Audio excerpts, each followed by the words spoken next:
아, 오늘 찬양이 많이 은혜로웠습니다. 그 치유 주간인데 그 찬양이 사랑에 관한 주제의 찬양이 또 먼저는 또 제 마음을 또 치유하시는구나라는 생각을 갖게 됐습니다. 우리 한번 옆에 계신 분하고 한번 인사 나눠볼까요? 주님의 이름으로 사랑합니다. 사랑합니다. 네, 잘 달려오셨습니다. 잘 달릴 수 있습니다. 네, 예. 어느덧 생명의 공동체를 세우는 40일 캠페인 중반을 넘어서 4주차가 되었습니다. 이 40일 사역이 우리로 교회 본질과 또 우리 정체성을 깨우는 일에 집중하면서 선한 영향력을 일으키는 것을 봅니다. 실제로 지난주에 전도하시는 분 중에 너무 행복하다라는 얘기를 제가 이렇게 들었습니다. 이 40일 사역으로 우리 당진 교회에 놓인 모든 무거운 짐이 다 벗어지고 또 개인의 짐도 다 치유되는 그런 은혜가 있기를 간절히 바랍니다. 여러분, 치유는 예수님께서 하신 3대 사역 중에 하나입니다. 시스템이나 설교자가 하는 것이 아닙니다. 몇 년 전에 우리 사회의 시대를 진단하는 책이 나왔는데 그 책의 이름 피로 사회입니다. 이 책은 왜 이 사회가 아픔이 크냐라는 문제를 한마디로 정의하면서 성과주의에 기인하는 자기 착취에 있다라고 보았습니다. 급격하게 변화하는 시대, 그 속도를 따라 살다 보니 우리도 모르는 사이에 스스로 몰아세우고 있는, 몰아붙이고 있는 어른 나름대로 또 젊은이는 젊은이 나름대로 아파한다라는 것이죠. 그리고 이런 아픔에 대한 증상이 대체로 우울증으로 나타난다라고 얘기합니다. 소위 스트레스 우울증이라고 말하는 것이죠. 여러분이 한 가지 질문을 드리고자 합니다. 여러분, 예수님을 잘 믿고 신앙이 좋으면 우울증에 걸리지 않을까요? 어떻습니까? 예, 예스가 되면 좋겠는데 꼭 그렇지만은 것은 아닌 것을 보게 됩니다. 신앙의 차원에서의 우울증도 있습니다. 훌륭한 그리스도인도 우울증에 걸릴 수 있는 것을 봅니다. 성경에 보면 욥도 예레미야도 그런 훌륭한 선지자였지만 자기가 태어난 날을 저주하기까지 했습니다. 우리가 잘 아는 다윗 왕, 그도 시편 13편 1절의 말씀에 보니까 다음과 같이 고백합니다. 여호와여, 어느 때까지니까 나를 영원히 잊으시나이까? 주의 얼굴을 나에게서 어느 때까지 숨기시겠나이까? 다윗이 얼마나 힘들었고 얼마나 괴로웠으면 어느 때까지, 언제까지 나를 잊으시겠습니까? 라고 하나님 앞에 자신의 마음의 번민을 하나님 앞에서 고백하고 있습니다. 우리가 잘 아는 마르틴 루터 종교 개혁자도 한때 자신을 돌아보면서 영혼의 어둡고 깊은 우울의 밤을 지났다라고 고백하고 있습니다. 이제 여러분에게 한 가지 더 질문을 드리고자 합니다. 여러분, 그렇다면 마음의 독감이라고 하는 이 영혼의 우울증이 꼭 나쁘기만 한 것일까요? 절대 찾아오면 안 돼. 여러분, 어떻습니까? 만약에 이것이 동굴이 되어서 사람이 그 속에 갇혀서 나오지 못하고 또 그것에 집착하여서 상처 속에 그것이 마감되는, 그 사람이 마감되는 것이라면 분명 안 좋은 것입니다. 그러나 터널처럼 빠져나갈 수만 있다면 오히려 우울증은 주님을 더 깊이 체험할 수 있는 계기가 될 수 있는 줄 믿습니다. 성경에 보면 하나님은 능력과 빛으로 일하십니다. 그런데 동시에 슬픔과 어둠을 통해서도 일하시는 하나님이신 것을 봅니다. 하나님, 빛도 짓고 어둠도 지으셨고 평안도 짓고 환란도 지으셨습니다. 그리고 이 모든 일을 행하시는 분이 하나님이시다라고 말씀하고 있습니다. 여러분, 밤하늘의 별을 보려면 밤이 깊어야 별이 반짝반짝 빛납니다. 도시에서 별을 볼 수 없는 것은 도시가 너무 환하기 때문에 그런 것이죠. 여러분, 그런가 하면 밤이 깊을수록 새벽이 가까운 것을 우리는 압니다. 이처럼 하나님께서는 모든 순간을 아름답게 하시면서 통전적으로 역사하시는 하나님이십니다. 성경 속의 선지자들과 사도들은 백성들에게 거절을 당하기도 하고 때로는 쫓기기도 하고 핍박과 역경을 겪었습니다. 그들에게도 소진과 낙심, 마치 이것이 그들 부르심과 하나 되어서 따라다니는 듯 합니다. 모세의 인생이 그렇고 다윗이 그렇고 엘리야나 이사야, 심지어는 스데반, 바울도 그랬습니다. 신실한 종들도 거절과 낙심, 소진의 위험 가운데 자신의 소명을 수행했던 것을 봅니다. 이 가운데 계신 분들 가운데도 자신의 연약함을 보시는 분들이 계시죠. 또 슬픔과 어둠의 터널을 통과하고 계시는 분이 계시는 줄 압니다. 오늘 함께 살펴보는 열왕기상 19장 말씀을 통해서 여러분 가운데 하나님을 만나는 은혜가 있기를 주님의 이름으로 축복합니다.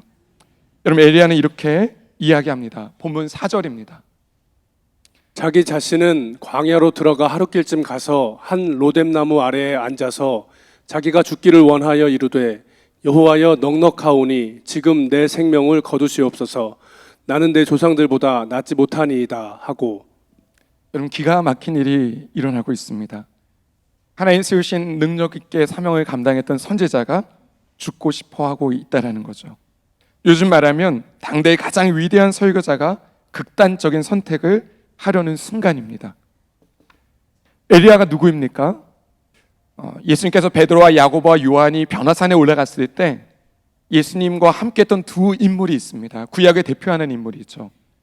율법을 대표했던 모세가 있고 선지자를 대표하는 엘리야가 있었습니다. 이처럼 엘리야는 모세와 비등한 구약의 대표적인 인물입니다. 18장 엘리야는 갈멜산에서 영적으로 엄청난 승리를 또 경험했습니다. 바알 선지자 450명, 아세라 선지자 400명, 도합 850대 1로 승리했습니다. 얼마나 놀라운 일입니까? 바알의 선지자 450명을 칼로 쳐서 죽였습니다. 대단한 능력을 지녔습니다. 그가 기도하니 3년 동안 비가 오지 아니하고 다시 기도하니 하늘에서 비를 주었습니다. 비가 오는데 아합은 병거를 타고 지나가지만 엘리야는 비가 오는데 허리를 동이고 아합의 말보다 더 빨리 빗속을 뛰어갑니다. 이렇듯 엘리야는 우리가 생각하는 믿음의 영웅입니다. 그런데 이 엘리야가 이제 됐으니 저를 죽여주십시오 라고 말하고 있습니다. 말이 안 되는 상황이죠. 그럼 왜 그가 이렇게 하나님 앞에 부르짖고 있는 것입니까? 오늘 성경에 보면 세 가지 원인을 생각해 볼 수 있습니다. 첫 번째는 환경의 어려움입니다. 이전에는 혼자여도 주님만 바라보던 엘리야였습니다. 그런데 오늘 주변의 소리에 귀를 기울이기 시작하고 있습니다. 1절, 2절에 오늘 이세벨이 사신을 보내서 엘리야를 죽이겠노라고 작정하고 있습니다. 주변의 소리가 그에게 들려오기 시작하고 이제 환경을 바라보게 된 것입니다. 그러면서 쉼없이 달려온 자신의 인생을 돌아보게 되는 것이죠. 19장 3절에 보니까 그가 이 형편을 보고 일어나 자기의 생명을 위해 도망했다라고 이야기하고 있습니다. 형편을 보았다라는 것입니다. 뭘 봤다라는 것입니까? 곧 자신이 처한 환경을 보기 시작했다라는 것입니다.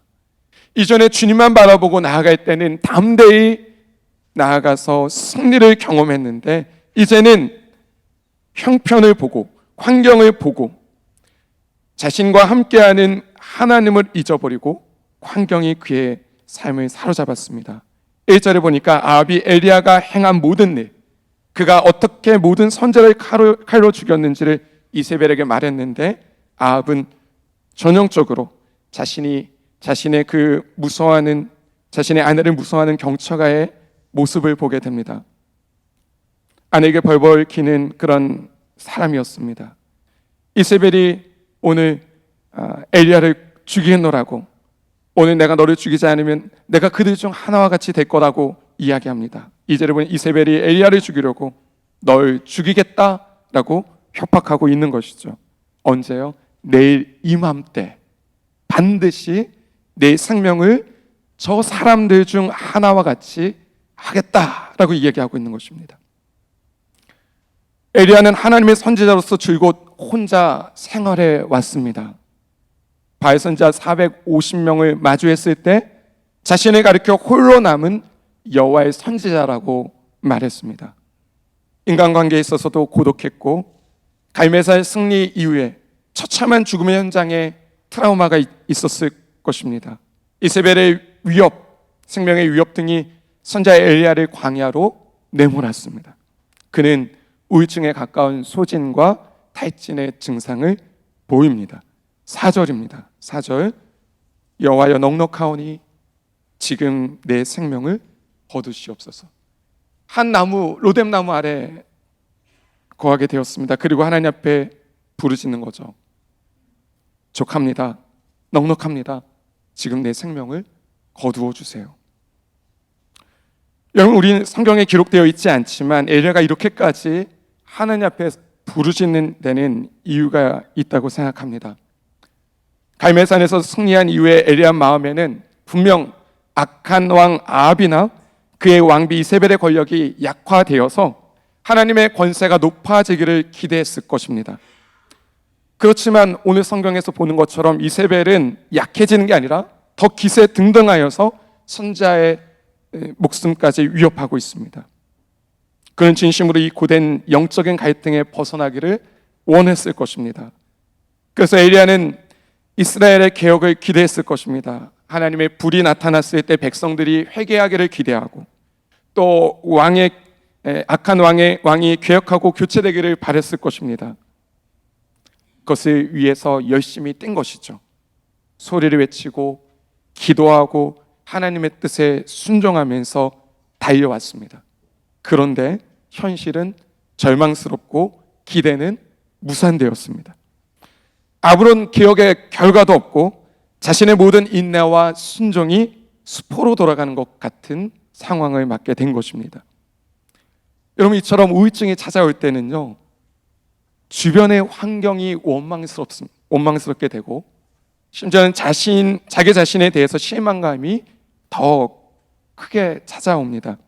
엘리야는 하나님이 속히 하나님의 아합의 가문에 심판하지 않았다라는 불편함도 느꼈지만 자신이 힘을 다해서 하나님께 순종했음에도 불구하고 아무런 그런 성취도 이루지 못한 것에 대한 자괴감이 더 그의 마음을 짓누른 것이죠.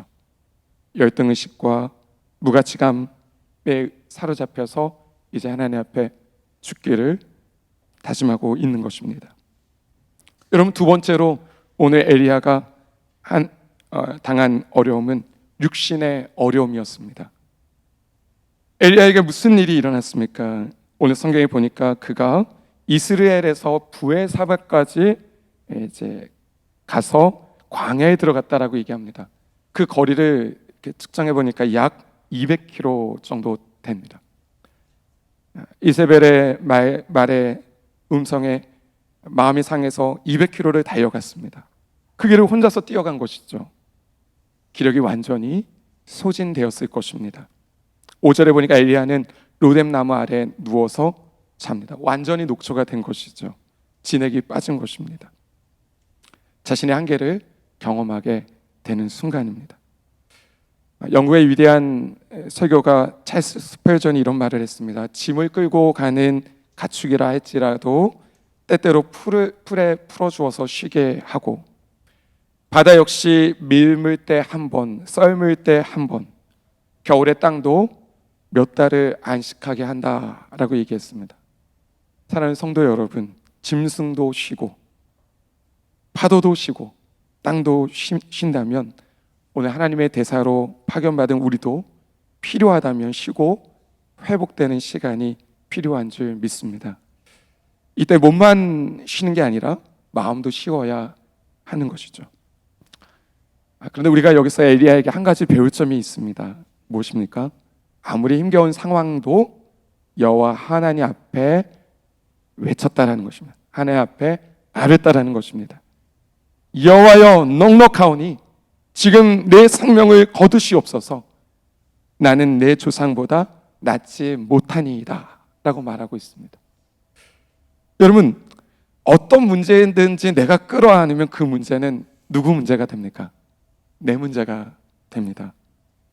내가 그 문제를 끌어안으면 잠이 오지 않죠. 잠을 자도 개운하지 않습니다. 여러분들 그런데 그 어떤 문제라도 하나님 앞에 맡겨드리면, 오늘 엘리야처럼 하나님 앞에 부르짖으면 잠이 오더라고요. 오늘 엘리야는 그 괴로운 가운데서도 하나님 앞에 부르짖고 오늘 하나님의 응답을 기다리면서 잠을 청하고 있다라는 겁니다. 여러분, 그 어떤 문제라도 주님께 맡겨드릴 때 그 문제는 더는 내 문제가 되지 않는 줄 믿습니다. 주님이 다스려 주시고 이끌어 주시는 것이죠. 엘리야는 실망과 좌절, 삶에 대한 절망을 고스란히 하나님 앞에 말씀드린 후에 노뎀나무 아래에 누워 잠이 들었습니다. 한편으로 하나님의 응답을 기다리는 것입니다. 이제 끝으로 엘리야가 당한 어려움은 감정의 어려움이었던 것을 봅니다. 엘리야는 환경이나 육체가 어렵기도 하지만 실제 더 그보다 힘들게 하였던 것은 오늘 나만 혼자 남겨지게 되었다라는 것이죠. 사실은 그렇지 않습니다. 하나님께서 남겨두신 7천의 선지자들이 있고 뿐만 아니라 자신의 후계자인 엘리사가 있습니다. 그런데 오직 나만 홀로 남겨지게 되었다. 바로 그 감정에 사로잡혀서 하나님이 예비하신 그 사실을 보지 못하게 되는 것입니다. 감정이 사실보다 더 과하게 그를 사로잡으니 통제하기 힘들게 되는 것이죠. 그래서 로마서 11장 3절은 다음과 같이 말합니다. 주여 그들이 주의 선지자들을 죽였으며 주의 제단들을 헐어버렸고 나만 남았는데 내 목숨도 찾나이다 하니. 오늘 감정 때문에 사실이 덮이고 있습니다. 하나님께서 예비하신 7천의 선지자들, 하나님 예비한 이들이 있는데 오늘 여기 성경에 보니까 나만 남았습니다. 내 목숨도 찾습니다 라고 말하고 있다는 거죠. 여러분, 느낌은 진리가 아닙니다. 그럼 우리는 느낌대로 살아갈 때가 얼마나 많습니까? 여러분, 그런데 생각해 보세요. 감정을 믿는 것 얼마나 어리석은 일입니까? 왜 그렇습니까? 감정은 진리가 아니라는 것이죠.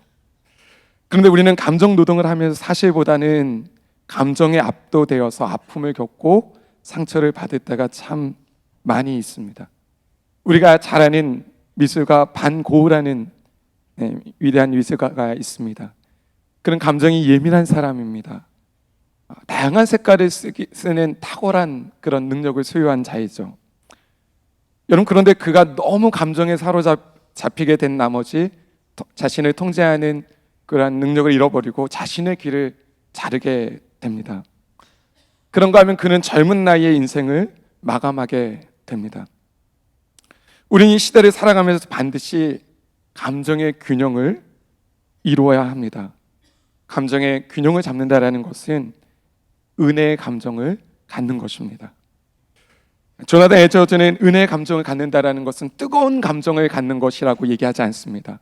은혜의 감정이라는 것은 어색한 불균형이 없는 것이다 라고 이야기합니다.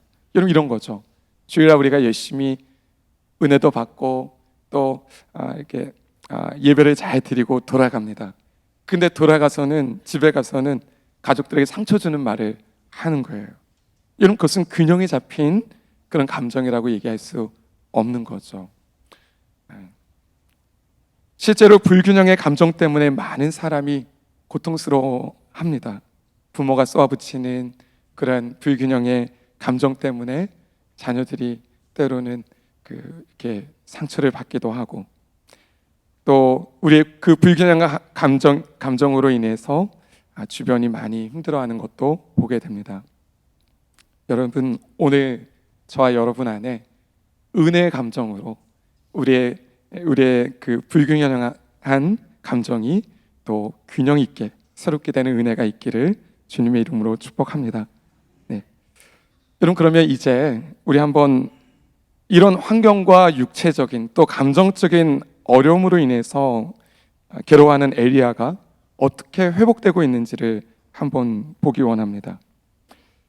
이 말씀을 통해서 저는 오늘 저와 여러분들의 상처도 하나님께서 만져주시고 회복시켜 주시는 은혜가 있기를 주님의 이름으로 축복합니다.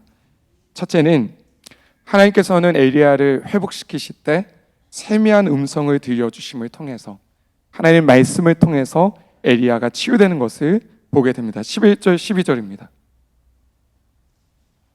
여호와께서 이르시되 너는 나가서 여호와 앞에서 산에 서라 하시더니 여호와께서 지나가시는데 여호와 앞에 크고 강한 바람이 산을 가르고 바위를 부수나 바람 가운데에서 여호와께서 계시지 아니하며 바람 후에 지진이 있으나 지진 가운데에서도 여호와께서 계시지 아니하며 또 지진 후에 불이 있으나 불 가운데에도 여호와께서 계시지 아니하시더니 불 후에 세미한 소리가 있는지라. 아멘. 네. 여러분 보십시오. 하나님의 처방의 방법이 독특합니다. 특이하죠. 완전하신 하나님께서 지금 당장 사실 엘리야를 책망하실 수 있습니다. 추궁하실 수 있으시죠. 그렇지만 하나님께서는 어떤 비판도 하지 않으십니다. 책망도 하지 않으시고 징계도 하지 않으세요. 오히려 그를 위로하시고 세워주시는 긍휼과 인자의 모습으로 오늘 엘리야 가운데 특별히 불 후에 세미한 음성으로 하나님께서 만나주십니다. 영적인 침체와 마음의 독감으로 고생하는 오늘 엘리야를 만나주시는 것이죠.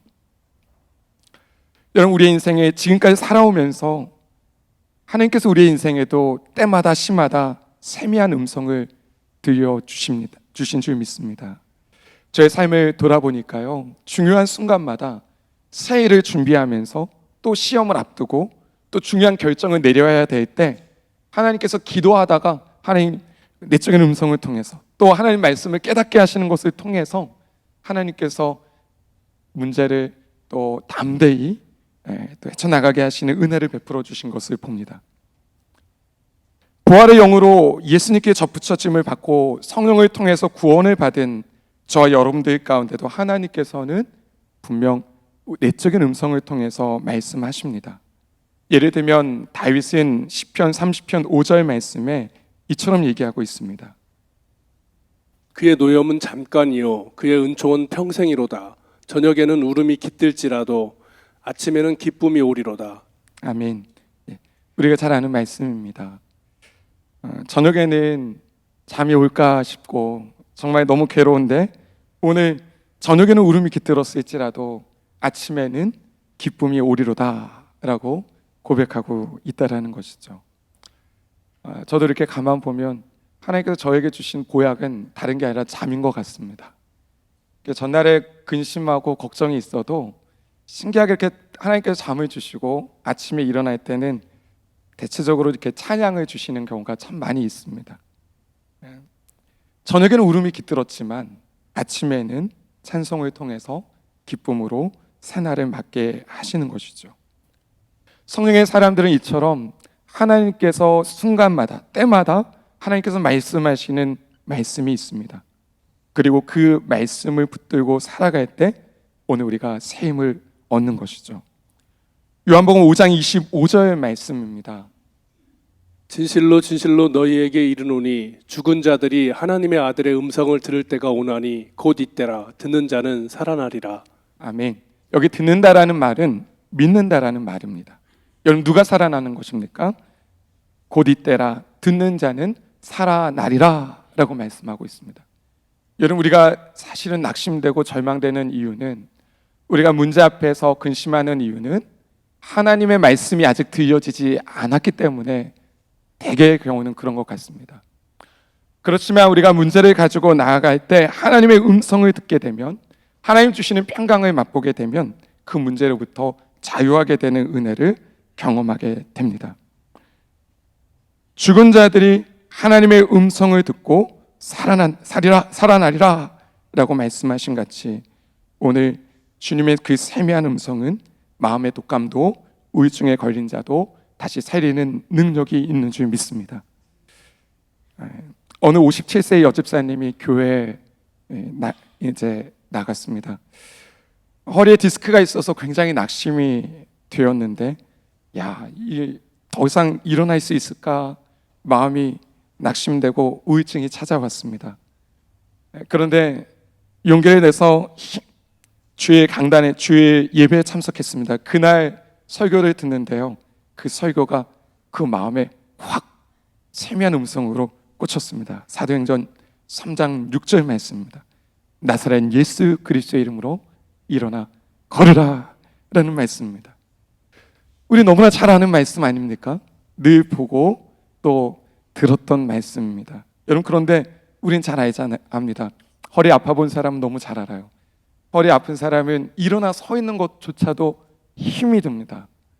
이렇게 앉는 것도 굉장히 힘듭니다. 여러분, 그런데 그건 아파 본 사람만 아는데, 여러분, 오늘 너무 힘들어서 괴로워하는 이 집사님이 오늘 나사렛 예수의 이름으로 일어나 걸으라 라는 이 말씀을 마치 하나님께서 자신에게 들려주시는 말씀으로 그 말씀을 받고 나니까 정리가 되는 거예요. 나도 걸어야 되겠다 라는 마음이 드는 겁니다. 그리고 일어나서 걷고 복대를 차고 걷고, 그리고 난 후에 교회를 올 때마다 너무 마음이 설레고 교회에 나와서 하나님께서 안아주시는 은혜를 경험했다라고 합니다. 여러분, 그렇습니다. 여러분, 문제가 하나님의 말씀 앞에서 치유되는, 또 아무것도 아닌 것으로 나타나는 그런 역사를 보게 되는 것이죠. 사랑하는 성도 여러분, 설교자가 고쳐주는 것이 아니라 환경이 좋아진다고 고쳐지는 것도 아닙니다. 육신이 좀 나아진다고 괜찮아지는 것도 아닙니다.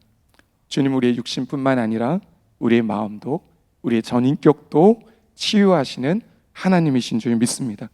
치유의 주체는 하나님이십니다. 왜 그렇습니까? 하나님은 천지를 창조하신 하나님이시고 그 하나님 우리를 가장 잘 아시는 하나님이시기 때문에 그렇습니다. 우리의 머리카락 하나까지 세신 바 되신 분이시고 그는 모든 지각에 뛰어난 하나님이십니다. 사람이 헤아릴 수 없는 뛰어난 하나님이시라는 것이죠. 하나님께서는 엘리야가 지친 것을 아셨습니다. 그렇게 아시는 하나님께서 오늘 천사를 그에게 보내고 계십니다. 그 천사가 지쳐 잠든 엘리야를 깨우는 거죠. 성경에 보니까 5절에 어루만지면서 일어나 먹으라 라고 얘기하고 있습니다. 일어나 보니 머리맡에 숯불로 구운 떡과 한 병의 물이 있습니다. 숯불로 구운 그 떡을 먹고 물을 마시고 오늘 식욕을 돋우고 난 후에 오늘 엘리야가 또 다시 잠에 들었습니다. 그런데 하나님께서 다시 천사를 보내서 다시 어루만지고 일어나 먹으라 라고 얘기합니다. 그러면서 이렇게 말씀하시는 것이죠. 7절에 네가 갈 길을 다 가지 못할까 한다 라고 말씀하고 있습니다. 하나님께서 염려하시면서 하나님께서 먹으라고 말씀하시고 두 번이나 연거푸 먹게 하시고 하나님께서 내 갈 길이 아직 남아있는데 네가 다 가지 못할까 하노니 일어나 먹으라 라고 말씀하고 계시다라는 것입니다. 하나님께서 따뜻한 천사의 손길을 통해서 어루만져 주시고 먹을 음식과 마실 물을 필요로 하시고 공급해 주시고 뿐만 아니라 오늘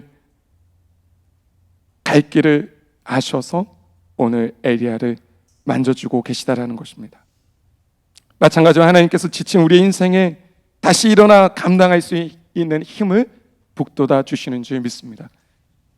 제가 이번 주 말씀 준비하면서 사실은 이제 육신이 많이 힘들었습니다. 수요일에 많이 힘들었는데 수요일에 설교 딱 하고 내려왔는데 갑자기 머리가 띵하고 아팠습니다. 다음날 병원에 갔더니 이제 독감이라고 하더라고요. 그런데 이제 가만히 생각해보니까 너무 할 일이 너무 많은 거예요. 주일 설교도 준비해야 되고 이번 주는 치유 주간이고 치유팀 담당이고 또 토요일 날은 여름 성경학교 강습회가 있고 이게 막 일은 막 많은데 몸이 아픕니다. 그런데 참 하나님 좋으신 분이세요. 예. 뭐가 좋냐면 아픈 그날 제자반 모임을 제가 휴강하게 되었습니다. 그래서 제자반 분들이 다 모여서 같이 그래도 시간을 가진 거예요. 간식을 나누고 서로 교제를 하고, 그리고 간식을 가져다가 저에게 전달해 주었습니다. 입맛이 없는데 그날 준 그 간식이 제 입에 너무 꿀인 거예요. 약인 거예요.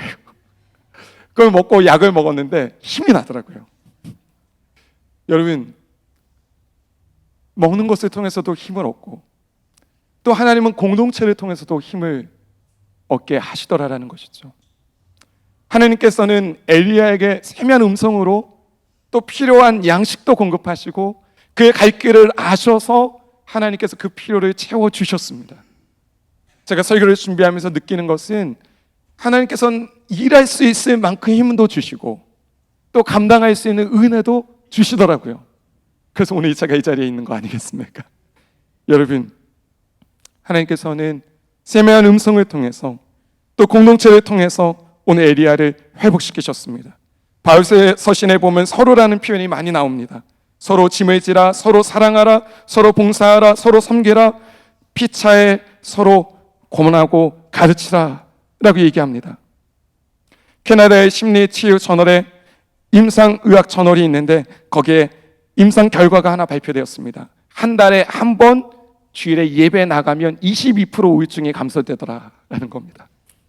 매일 주일이 아닙니다. 한 달에 한 번 예배 자리에 나가면 22% 우울증 발생률이 감소한다고 합니다.